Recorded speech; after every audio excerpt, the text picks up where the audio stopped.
जरा सोचिए क्या होगा अगर कोई देश अपनी ही गलतियों के जाल में इस कदर फंस जाए कि उसके सामने सिर्फ दो ही रास्ते बचे। या तो वह अपने सबसे भरोसेमंद पड़ोसी के सामने अपनी गलतियां मान ले, या फिर एक भयंकर आर्थिक बर्बादी का सामना करे। आज हमारा पड़ोसी देश बांग्लादेश कुछ ऐसे बेहद गंभीर हालातों से गुजर रहा है।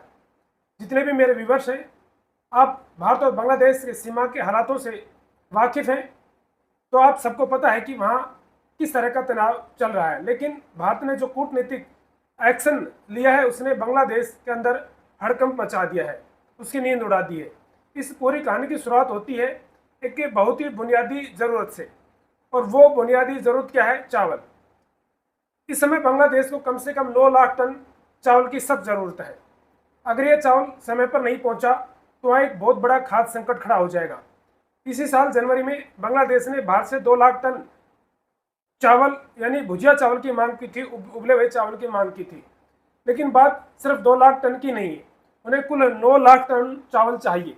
अब आप सोचेंगे इससे बांग्लादेश कैसे फंस गया?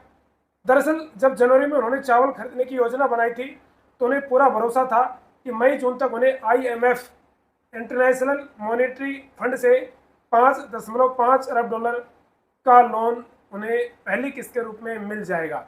लेकिन जनवरी से मई आते आते हालात पूरी तरह से बदल गए। सीमा पर भारत और बांग्लादेश के साथ घुसपैठ शुरू हो गई। कटीले तारों की जो बाड़ेबंदी जैसे संवेदनशील मुद्दे को लेकर भारत और बांग्लादेश के बीच टकराव काफ़ी बढ़ गया। भारत से उलझने का सीधा असर यह हुआ कि कूटनीतिक मंच पर भारत ने यूरोप और जापान के साथ मिलकर ऐसा प्रभाव डाला कि IMF से मिलने वाला बांग्लादेश का वह अहम कर्ज फिलहाल सस्पेंड हो गया। यही नहीं, जून 2026 में जो 1.3 अरब डॉलर की अगली किस्त मिलनी थी, IMF ने उसे भी देने से साफ इनकार कर दिया। नतीजा, बांग्लादेश को 9 लाख टन चावल खरीदने की जो योजना थी वो अधर लटक गई। अब स्थिति यह है कि उन्हें या तो चावल के लिए भारत से मदद की गुहार लगानी होगी, या फिर बाहर से बेहद महंगा चावल का जुगाड़ करना होगा। पहले भारत हमेशा उन्हें भारी डिस्काउंट पर चावल देता था, लेकिन अब न तो कोई डिस्काउंट मिलेगा न कोई रियायत मिलेगी, क्योंकि IMF ने स्पष्ट कह दिया कि हमारे पास अभी पैसा नहीं है। IMF क्या है कि एक अंतर्राष्ट्रीय बैंक होता है। एक अंतर्राष्ट्रीय बैंक समझ सकते हैं, जिस प्रकार से हम अपने बैंकों का लेन देन करते हैं, उसी तरह से एक अंतर्राष्ट्रीय बैंक है जो इस तरह बहुत सारे देश उससे कर्जा लेते हैं और वो सहायता देता भी है। लेकिन वो उसकी इच्छा पर डिपेंड करता है कि वो किसे सहायता देगा और किसे नहीं देगा। तो उस अंतर्राष्ट्रीय बैंक ने, IMF ने कहा कि आपने पहले तो बांग्लादेश में भारी सब्सिडी बांट दी, तेल पर दी जाने वाली रियायत कम कर दी, बिजली सस्ती कर दी, जिससे जो सरकार अपने वोट बैंक के लिए पहले तो ये चीज़ें उन्होंने फ्री कर दी, जिस वजह से लगातार बांग्लादेश में घाटा बढ़ता चला गया, बैंक डूबते चले गए। बैंक को भी बचाने के लिए 20,000 करोड़ टका फूंक दिया गया। नतीजा, देश का टैक्स कलेक्शन ऐतिहासिक रूप से बिल्कुल नीचे गिर गया। बांग्लादेश का खजाना खाली हो गया और 98,000 करोड़ टका, लगभग 8 अरब डॉलर का भारी घाटा बांग्लादेश के ऊपर हो गया। अब आते इस कहानी के सबसे सनसनीखेज सवाल पर, क्या इस महाविनाश के पीछे भारत का कोई खामोश हाथ है?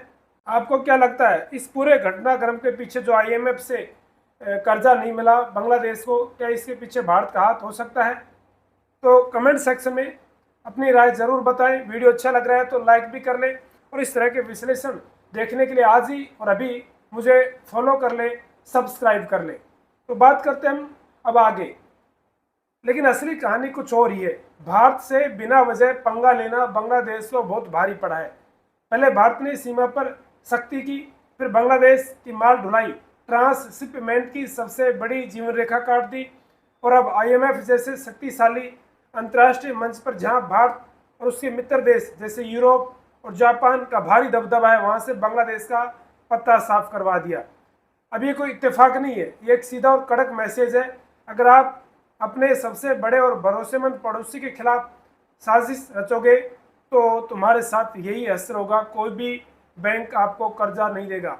आज ढाका के सामने सारे रास्ते बंद हो चुके हैं। बांग्लादेश अपने संवेदनशील मामलों में चीन को घुसाकर बांग्लादेश में जो खेल खेलने की कोशिश की थी, आज वह उसी जाल में बुरी तरह से फंस गया है। ग्लोबल पॉलिटिक्स का यह खौफनाक सच है जो साबित करता है कि भारत के खिलाफ उठाया गया एक गलत कदम किसी भी देश को कितनी गहरी खाई में धकेल सकता है, यह आपने बांग्लादेश से अंदाज़ा लगा लिया होगा। क्या बांग्लादेश के पास कोई और विकल्प है? थाईलैंड और वियतनाम जैसे देश हैं, लेकिन समस्या यह है कि ये भारत जैसा भुजिया चावल नहीं देते, क्योंकि बांग्लादेश के लोगों की जुबान पर तो भुजिया चावल चढ़ा हुआ है, तो वो तो यही खाएंगे।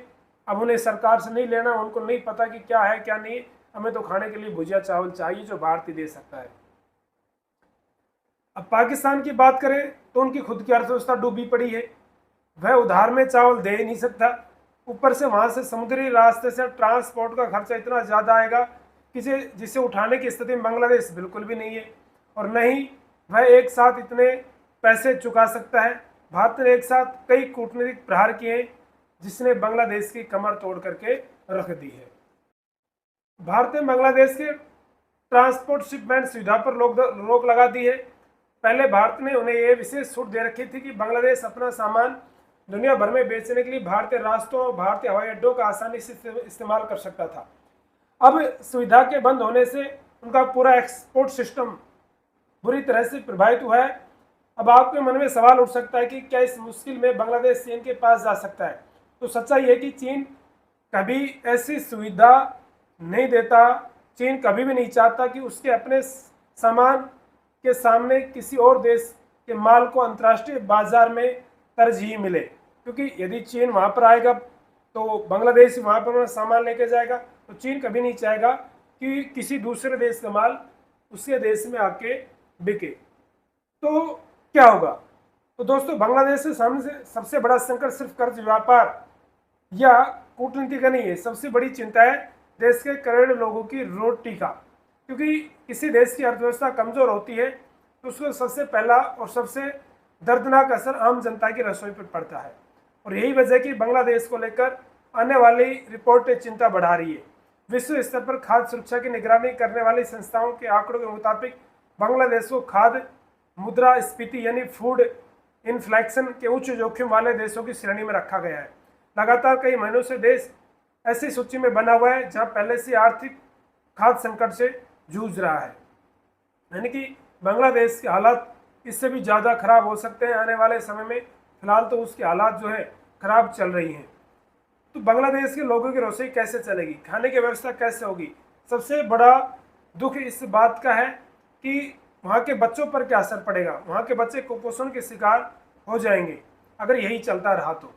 अब आता है कहानी का सबसे बड़ा और चौंकाने वाला ट्विस्ट। भारत से दूर होते बांग्लादेश को देखकर पाकिस्तान ने मौके पर चौका मार दिया। करीब 2 दशकों 20 साल बाद ढाका में पाकिस्तान बांग्लादेश की एक ऐतिहासिक बैठक हुई।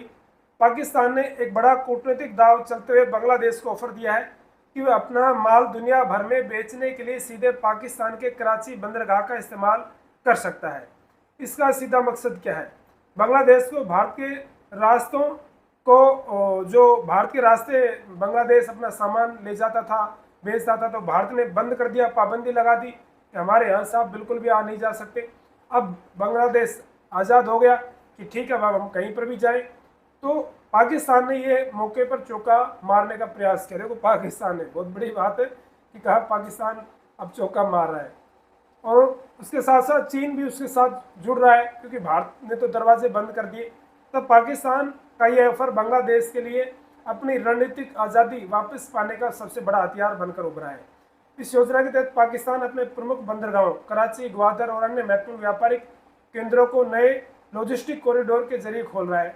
सरल भाषा में कहें तो पाकिस्तान एक ऐसा व्यापारिक नेटवर्क तैयार करने की कोशिश कर रहा है जहां माल एक देश से दूसरे देश तक पहले के मुकाबले ज़्यादा तेजी और कम रुकावटों के साथ पहुंच सके। लेकिन सबसे दिलचस्प बात यह कि इस पूरे प्लान में चीन की भूमिका बेहद महत्वपूर्ण है।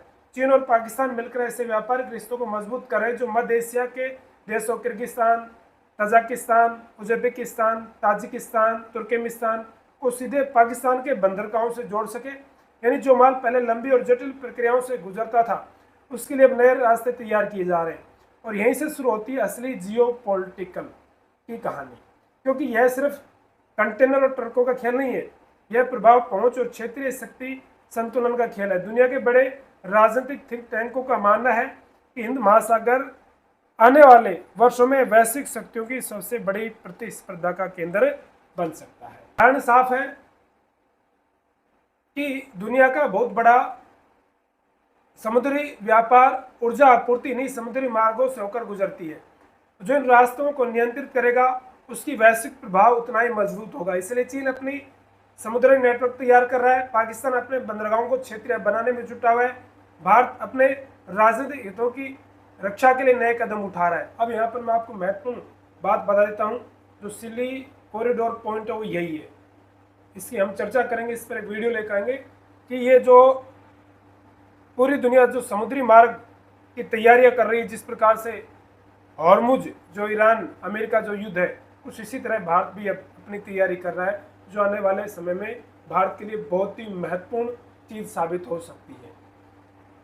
तो अब इस बड़े खेल में बांग्लादेश एक महत्वपूर्ण मोहरा बनता जा रहा है, क्योंकि उसकी भौगोलिक स्थिति भी ऐसी है। वह दक्षिण एशिया, दक्षिण पूर्व एशिया और हिंद महासागर के बीच एक अहम कड़ी बन सकता है। यानी आज जो दिख रहा है सिर्फ व्यापार नहीं, बल्कि आने वाले वर्षों की शक्ति की राजनीतिक तैयारी है। और सबसे बड़ा सवाल ये कि क्या चीन और पाकिस्तान मिलकर ऐसा आर्थिक गलियारा बना पाएंगे जो भारत के प्रभाव को चुनौती दे सके। और कभी भी नहीं दे सकते भारत के प्रभाव को चुनौती, क्योंकि भारत ने पहले ही तैयारी कर ली है इसकी।